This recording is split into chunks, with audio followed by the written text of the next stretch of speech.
So, okay, I think that in general this concept is now open-ended.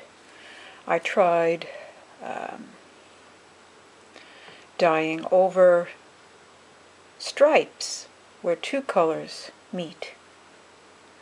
And really this is taking me back into the idea of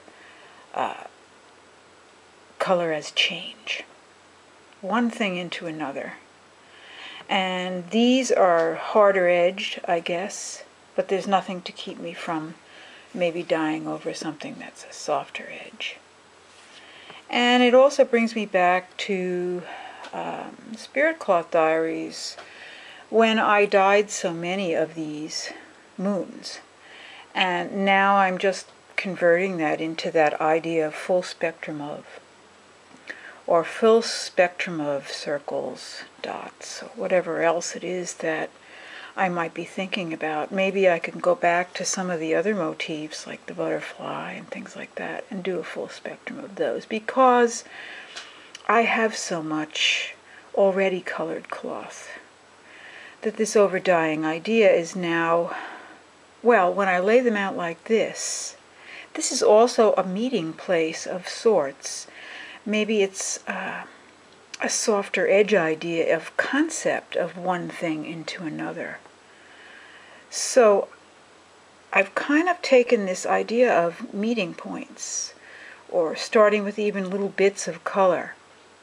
And once I expand it into an idea of a meeting place, I can expand it into just one color into another.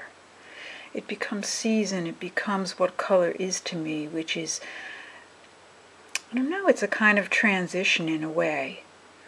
Whether it's, a hard edge, or a soft edge, or simply change.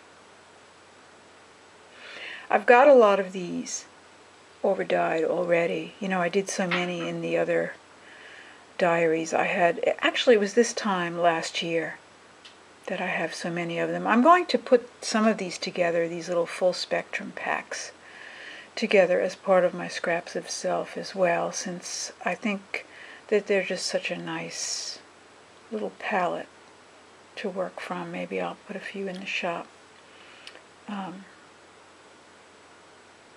But I think the idea itself, the meeting point idea, that as change, when people meet, come together, they do create change, don't they? They interact in some very gentle and nice way. So meeting points now has just been generated out of all of this, and I think that's good because it takes me also back to where I started as color, as change.